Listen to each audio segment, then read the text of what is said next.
Hi beautiful people, welcome back to my channel. Hope you guys are doing fantastic wherever you are in the world. I hope you guys got some well-deserved rest over the weekend and you guys are getting a great start to the new week. Well, without Crystal claims that she had taken time away from doing her job to sit with authorities because of alleged threats that she is now receiving, which are the same threats that she is recycling from 3 years ago, and now claiming there's a copycat. I have been demonstrating how, in my opinion, Katie Joy is using tactics from what happened in previous lawsuits, and the chaos that was caused actually helped her and worked out in her favor. That she was able to settle with the people in her defamation lawsuit because she herself said that the opposing attorney was so kind and told her that this is not who she is. And then they came to a resolution, and I feel that she herself is causing this chaos in hopes that she will get the same results. But that's just my thoughts. But there was something else that she did that reminded me of what she did back then too. Before I move on to that video, she pinned this comment. Hey there, I have no reason to lie about any of this. I'm not, in quotation, showing receipts because 2 law enforcement agencies have the receipts and it's an ongoing investigation.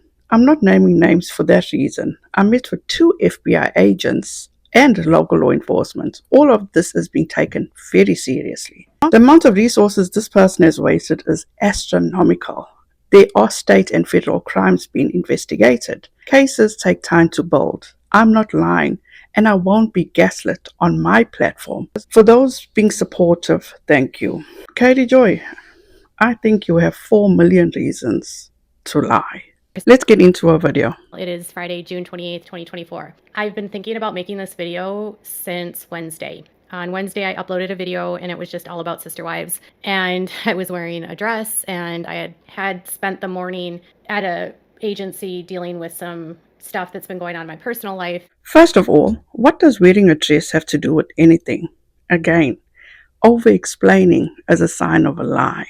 Because on none of Katie Joy's videos does she ever mention or talk about what she's wearing. And I thought about talking about it then, but I didn't want to say anything because I didn't know what I was going to do. I wasn't sure what direction I was going to go, and I didn't know if there was anything that was going to change or if anything could happen or if this would ever end. And I felt very overwhelmed and at times extremely vulnerable and like I'm a sitting duck sometimes. She explained she was at an agency dealing with stuff that was going on in her personal life and that she wanted to talk about it, but then she chose not to talk about it because she wasn't sure what she was going to do. But let's take a look at what she was doing on Wednesday after she spent the morning taking care of what was going on in her personal life. And after making a video, as you can see, she decided to continue to attack the victims of 7M and also decided to try to call out Kendall Ray and her team and then call them liars. She posted a clip from Kendall Ray's podcast to which she says, "To suggest we got this off SoundCloud is idiotic.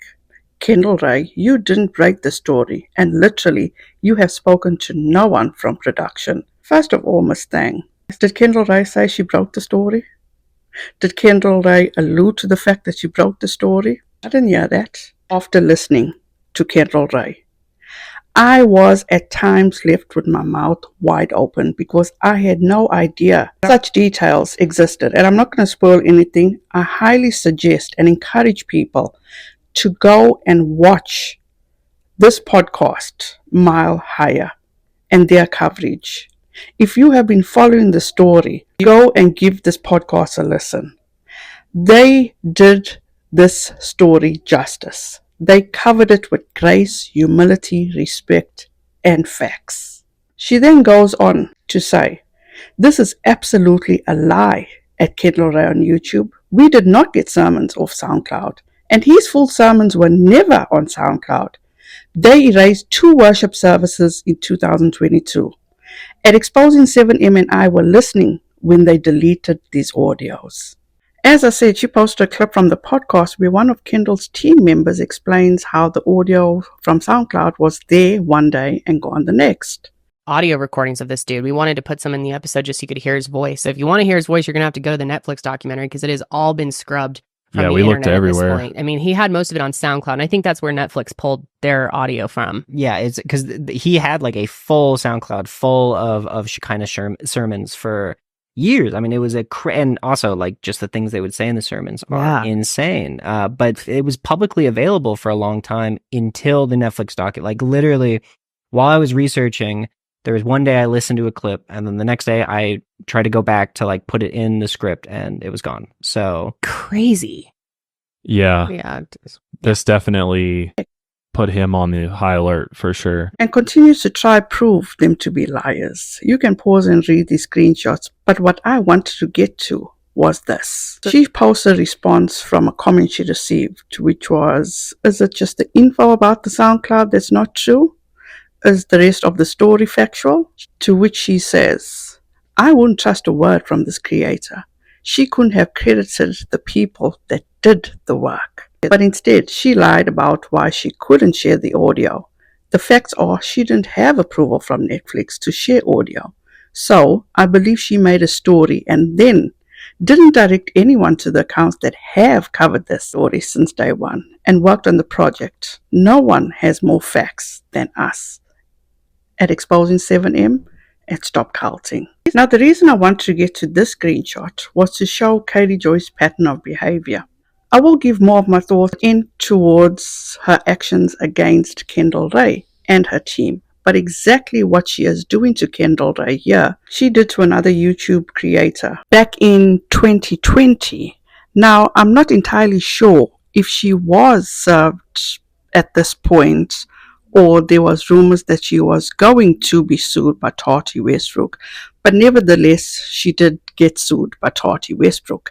And like I said, she went after another creator named Nick Snider, who goes by the viewer's voice, and she accused him of stealing her work and didn't credit her. And this is how it all went down. My next video is going to explain with evidence why Tati Westbrook had to take down James Charles and then blame Jeffree Star and Shane Dawson for the takedown, all in an effort to save herself from losing millions and her career. At the bottom she says, can't wait for Nick Snider to steal the video and give me no credit. She then goes on to say, would it kill Nick Snider to credit me for my work? He took my description, posted on his channel, took the court documents, but refused to say my name. I don't care if you don't like me, but please source me. Also, I was not tipped off by James Charles. I know he doesn't like me, but come on, he called me crazy and said I spend all my time searching. I really haven't. I was tipped off by a source that knew I had covered her husband's fraud. Please source me. This is the second time you've taken content from my channel with no credit. He's getting way more views of my work. At least credit me. It's like stealing when you watch my content. Use my sources. Do none of your own legwork and then get paid for it. You get way more views than I do on this. Source me. I don't care that he gets more views on these topics. This is literally what his channel is about. I don't have the same kind of audience, but stop taking my work, using my screenshots, using my work, and not even directing people to my channel. I should note, Nick Snider made a video about how I'm a terrible person for calling him a name, which I regretted. But in his recent video, he called me crazy. Should I make a video about him? Nope, not worth it. But don't bitch about name calling when you give it back. And this is what she was talking about. She was the one that called Nick Snider a meth head. Now going back to Kendall Ray and Katie Joy singling out Kendall. The reason she did that, in my opinion, is to create drama.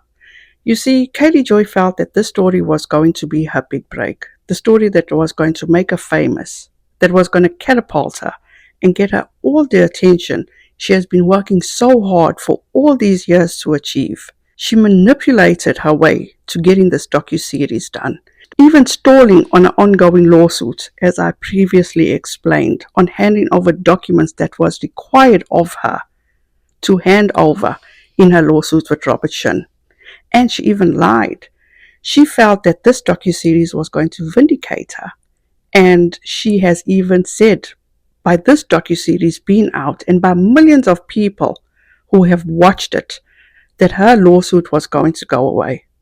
Okay, Jan. She tried to create drama with Kendall, who has such a huge following. On her YouTube alone, she has nearly 3.8 million subs. And on a podcast channel, she has over 680,000.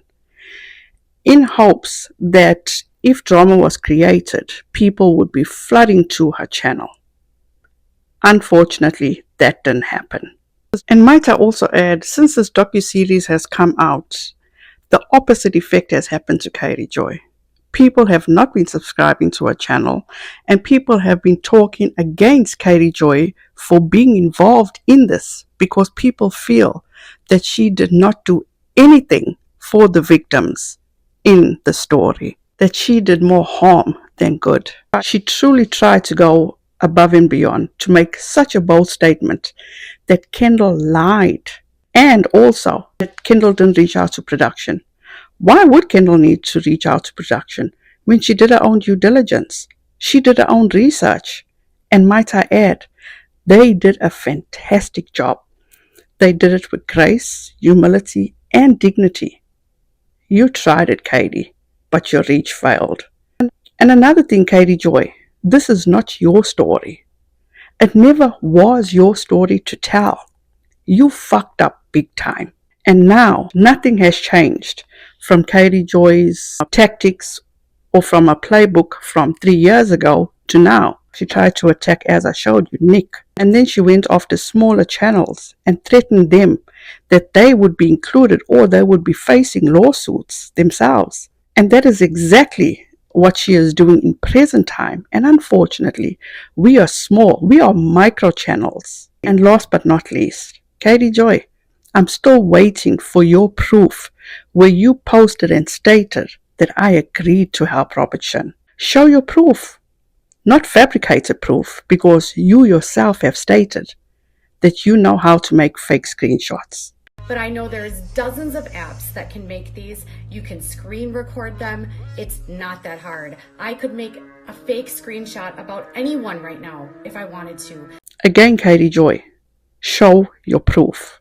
I will continue going over the rest of that video that she made, and I should have it out shortly. Thank you guys so much for watching this video. I appreciate each and every one of you for taking the time to watch it. I will have the Mile Higher podcast linked in the description box.